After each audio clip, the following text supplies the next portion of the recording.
नमस्कार, मी निमिषा. जगाच्या पाठीवर या बुलेटिनमध्ये तुमचं स्वागत. सुरुवातीला पाहूयात काही महत्त्वाच्या बातम्या. महत्त्वाच्या बातम्या प्रायोजक Sandeep university. Faculty and facility simply world class. देशभरात 5383 कोरोना रुग्णांची नोंद. 45281 रुग्णांवर उपचार सुरू.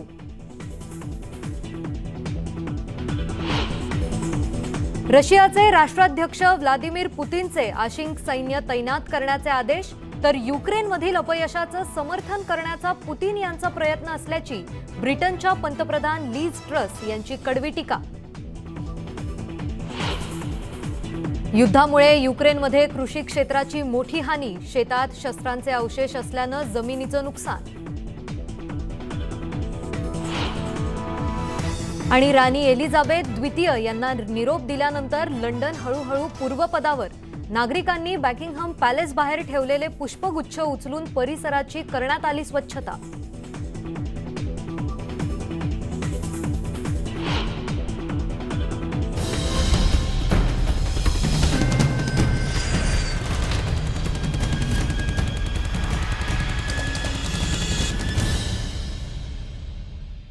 आणि आता पाहूयात आंतरराष्ट्रीय बातम्या वेगवान स्वरूपात. पाहूयात काय चाललंय जगाच्या पाठीवर.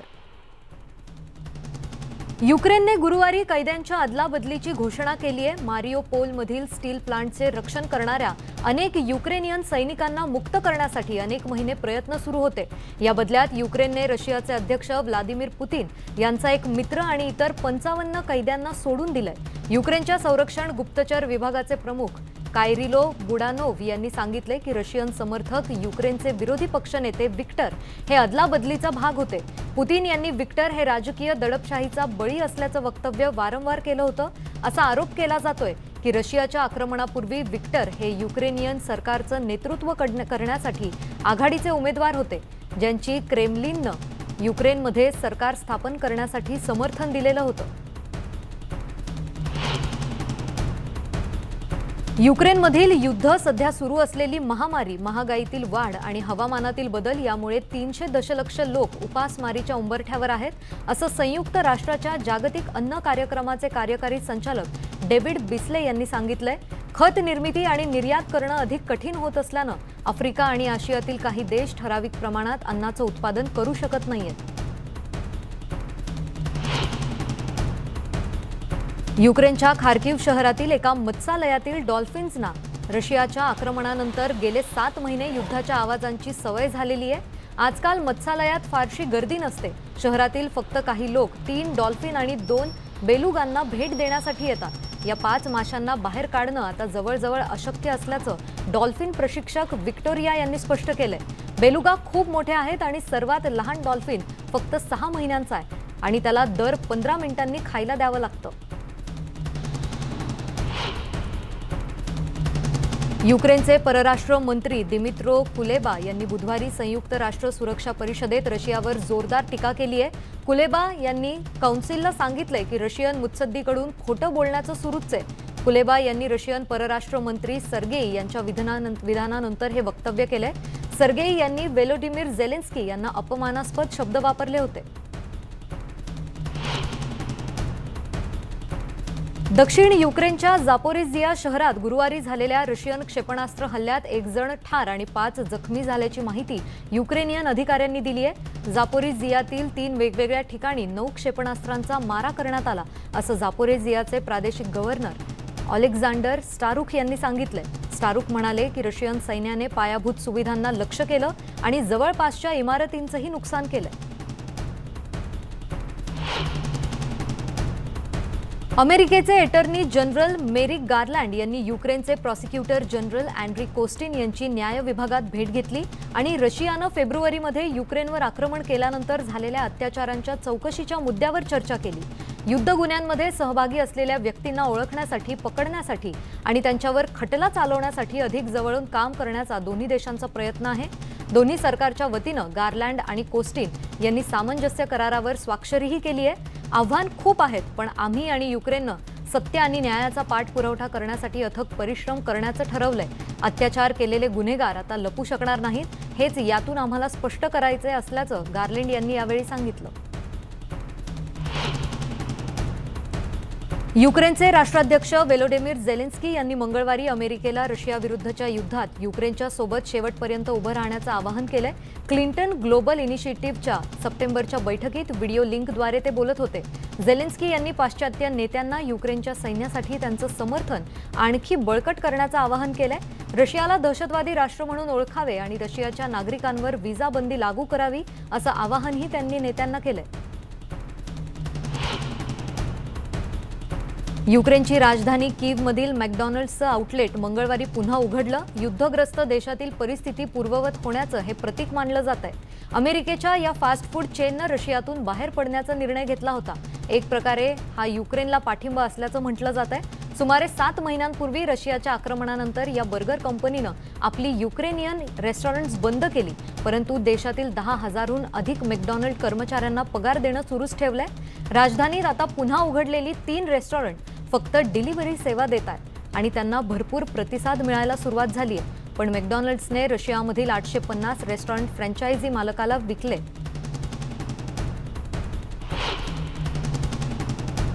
रशियाचे राष्ट्राध्यक्ष व्लादिमीर पुतीन यांनी मॉस्कोमध्ये बोस्निया आणि वर्जेगोविनाच्या अध्यक्षपदाचे सर्व सदस्य मिलोराड डोडिक यांची भेट घेतली आहे. डोडिक हे बोस्नियाचे नेते. त्यांच्या कट्टर रशिया समर्थक भूमिकेसाठी ते ओळखले जातात, ज्यांच्यावर जानेवारीपासून अमेरिकेच्या आर्थिक आणि प्रवासी निर्बंध घालण्यात आलेत. बायडन प्रशासनानं त्यांच्यावर प्रदेश अस्थिर करण्याच्या कृती केल्याचा आरोप केला. स्वतःसाठी, नातेवाईकांसाठी आणि सहयोगींसाठी अफाट संपत्ती जमा केल्याचे आरोप त्यांनी फेटाळून लावले.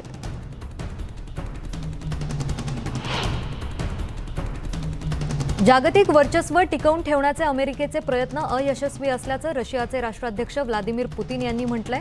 एकाधिकारशाहीनं काही भागांवर वर्चस्व गाजवण्याच्या अमेरिकेच्या प्रयत्नांना यश येणार नसल्याचं पुतीन म्हणाले. रशियाच्या महत्त्वाच्या सुरक्षा केंद्रावर झालेल्या पाश्चात्य अतिक्रमणाचा विरोध म्हणून युक्रेनमध्ये सैन्य पाठवल्याचं पुतीन यांचं म्हणणं आहे.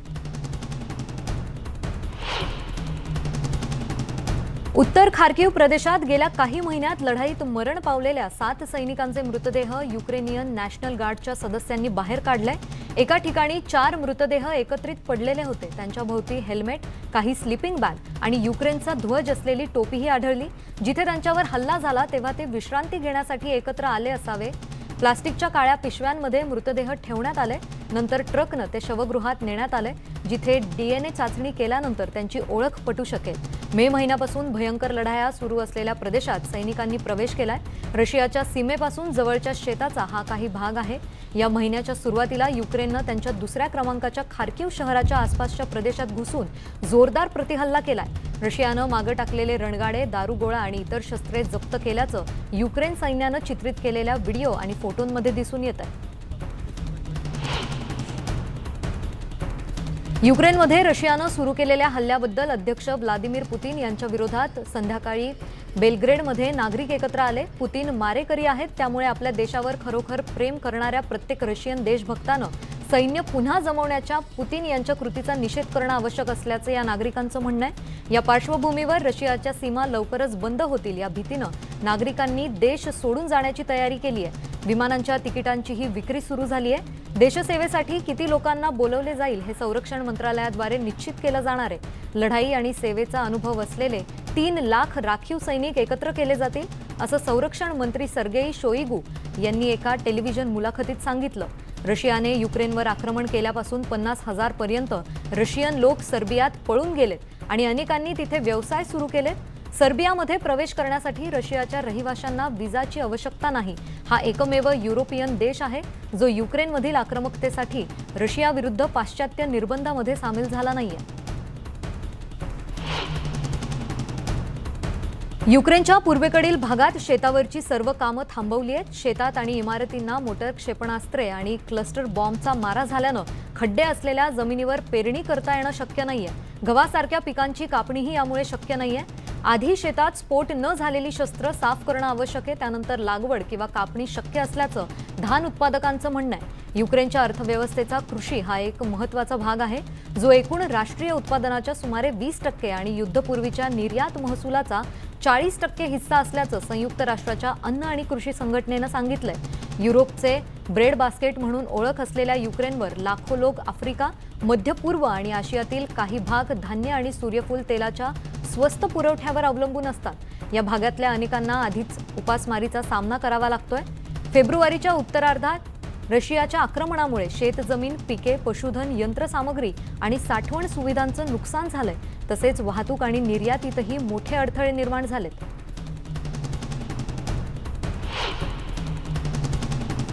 युक्रेनच्या ताब्यात असलेल्या इझियममध्ये मोठ्या प्रमाणात मदतीचा साठा पोहोचतोय. त्यामुळे सीव्हीए रोडोनेत्स नदीच्या पूर्वेकडील काठावर अनेक नागरिकांनी अन्न आणि इतर साहित्याचा साठा असलेल्या ट्रकभोवती गर्दी केली होती. 6 महिने युद्ध सहन केलेल्या इझियमचे नागरिक त्यांचे फोन चार्ज करण्यासाठी डिझेल जनरेटरचा उपयोग करतात. तात्पुरत्या लाकडाच्या स्टोव्हवर गरम जेवण शिजवण्यासाठी बाहेर पडतात. आधी रशियन सैन्याच्या ताब्यात असलेल्या या शहराला हवाई हल्ल्याचा तडाखा बसलाय. जवळजवळ प्रत्येक इमारतींवर युद्धाच्या खुणा दिसतायत. कोसोवोतल्या प्रिस्टिना इंटरनॅशनल फिल्म फेस्टिवलमध्ये यावर्षी ओडेसा इंटरनॅशनल फिल्म फेस्टिवलचं आयोजन करण्यात आलंय. Odesa beyond borders Odesa prefest या शीर्षकाखाली प्रिस्टिना इंटरनॅशनल फिल्म फेस्टिवलनं ओडेसा इंटरनॅशनल फिल्म फेस्टिवलचा एक भाग प्रिस्टिना येथे ठेवण्यासाठी जागा उपलब्ध करून देण्यात आली आहे. युक्रेनमध्ये विशेष लष्करी ऑपरेशन दरम्यान एस्टोनिया, लाटविया यांनी रशियन नागरिकांसाठी त्यांच्या सीमा बंद केल्यात. प्रवास बंदी अंतर्गत बाल्टिक देशामध्ये पर्यटक म्हणून किंवा व्यवसाय, क्रीडा किंवा सांस्कृतिक हेतूंसाठी प्रवास करू इच्छिणाऱ्या रशियनला युरोपियन युनियनच्या चेकमुक्त शेंजेन क्षेत्रासाठी वैध व्हिसा असला तरीही त्यांना परवानगी दिली जाणार नाहीये. मॉस्कोमध्ये रहिवाशांनी या निर्णयावर नाराजी व्यक्त केली आहे.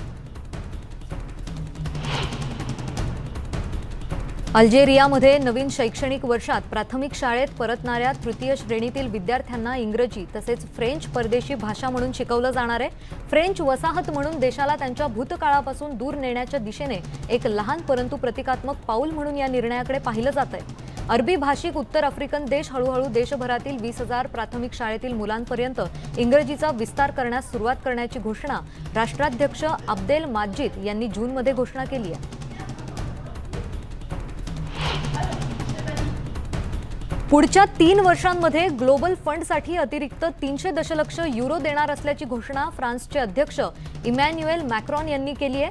2023 ते 2025 दरम्यान एकूण 1.6 अब्ज युरो निधीला दिले जाणार आहेत. आंतरराष्ट्रीय औषध खरेदी संस्था युनिटेडमध्ये 3 वर्षात 250 दशलक्ष युरोची गुंतवणूक करून औषधांच्या किमती कमी करण्यासाठी आमचा लढा सुरू ठेवण्याचं वचन त्यांनी दिलंय. मॅक्रॉन 7th रिप्लेसमेंट कॉन्फरन्समध्ये बोलत होते. 2002 मध्ये ग्लोबल फंडची स्थापना झाल्यापासून 5 कोटी नागरिकांचे जीव वाचवले.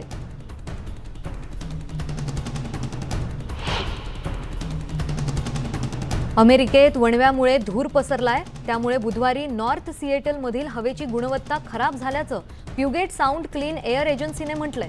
वाऱ्यामुळे पश्चिमेकडे बोल्ट क्रीकच्या आगीतून धुराचे लोट एव्हरेट आणि दक्षिणेकडे सिएटलच्या काही भागात पसरल्याचं वृत्त सिएटल टाइम्सने दिलंय. या आठवड्यात कोरड्या उष्ण हवामानामुळे आग भडकून अधिक धूर निर्माण झाल्याचं अग्निशमन अधिकाऱ्यांनी सांगितलंय. 10 सप्टेंबरला आग लागल्यापासून आतापर्यंत 15.9 चौरस मैल परिसराचं नुकसान झालंय. पुढच्या सोमवारपर्यंत जंगलातील आगीजवळील महामार्ग 2 पुन्हा सुरू करण्याच्या दिशेने कर्मचारी काम करत असल्याचं परिवहन अधिकाऱ्यांनी ट्विटरद्वारे सांगितलंय. पॅलेस्टिनी सुरक्षा दल आणि दहशतवाद्यांनी वेस्ट बँक शहरातील फ्लॅश पॉइंटमधील हिंसक संघर्ष संपवण्यासाठी युद्धविराम मान्य केलाय असं स्थानिक अधिकाऱ्यांनी सांगितलंय. या हिंसाचारामुळे आंतरराष्ट्रीय स्तरावर पॅलेस्टिनी नेतृत्वाबद्दलचा असंतोष अधोरेखित झालाय. उत्तर वेस्ट बँक आणि जेनिनच्या आसपासच्या भागांसह इस्रायल विरुद्ध सशस्त्र संघर्षाचा बालेकिल्ला असलेलं शहर ही छाप्याची केंद्र आहेत.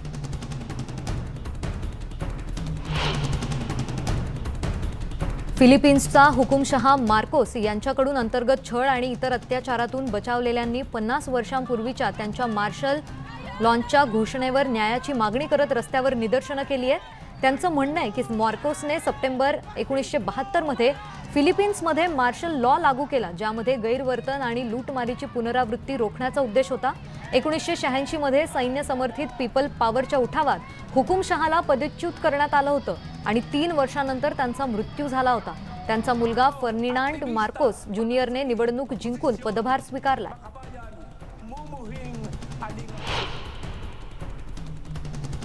इस्लामिक रिपब्लिकच्या आण्विक कराराचे परिणाम निश्चित करण्यासाठी निर्बंधांमधील अटींचं पालन आवश्यक असल्याचं इराणचे राष्ट्राध्यक्ष इब्राहिम राईसी यांनी म्हटलंय.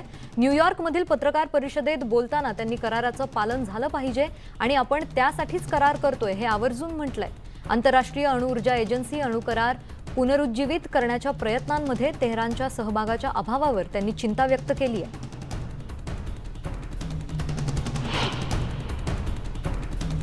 फ्रान्सचे अध्यक्ष इमॅन्युएल मॅक्रॉन यांनी नवीन योजनेद्वारे ऑफ शोअर विंड फार्म्स आणि सौर ऊर्जेसह आपल्या देशात अक्षय ऊर्जा विकास घडवून आणण्याबाबत आवाहन केलंय. या योजनेच्या माध्यमातून युरोपच्या शेजारील देशांना जवळ आणण्याचा मॅक्रॉन यांचा प्रयत्न आहे. युक्रेनमधील रशियाच्या युद्धामुळे युरोपमधील मोठ्या ऊर्जा संकटाच्या पार्श्वभूमीवर हे पाऊल उचलण्यात आलंय. वीज उत्पादनाच्या बाबतीत फ्रान्सला अधिक स्वातंत्र्य मिळावे अशी मॅक्रॉन यांची इच्छा आहे.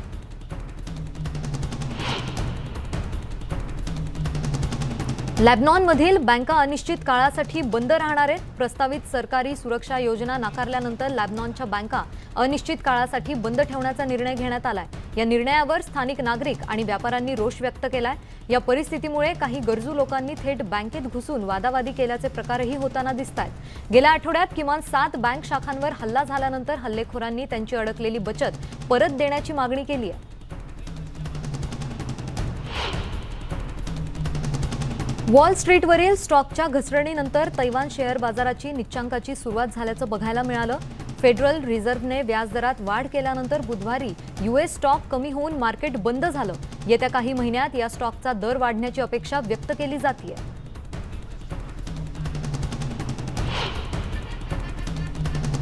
माली या पश्चिम आफ्रिकन राष्ट्राने स्वातंत्र्याचा 62वा वर्धापन दिन साजरा केलाय. देशाचे नेते कर्नल असिमी गोईटा यांनी 2 वर्षांपूर्वी या देशाची सत्ता हाती घेतली होती. यावेळी त्यांनी राजधानी बामाको येथे लष्करी परेडचा आढावा घेतला. गिनीचे लष्कर प्रमुख कर्नल मामाडी डुम्बुया हे परेडमध्ये सामील झाले. लष्कराने सत्ता काबीज केल्यापासून मालीला आंतरराष्ट्रीय एकाकीपणाचा सामना करावा लागतोय. पाकिस्तानचे माजी पंतप्रधान इम्रान खान यांनी गेल्या महिन्यात एका रॅली दरम्यान एका महिला न्यायाधीशाविरुद्ध केलेल्या वक्तव्याबद्दल माफी मागितली आहे. न्यायालयात त्यांनी ही माफी मागितली आणि भविष्यात अशी चूक होणार नाही याबाबत न्यायालयाला शब्द दिलाय. न्यायाधीश जेबा चौधरी यांनी माफी मागितल्यानंतर इम्रान खान यांच्या विरोधातील अवमान याचिका स्थगित करण्यात आली आहे.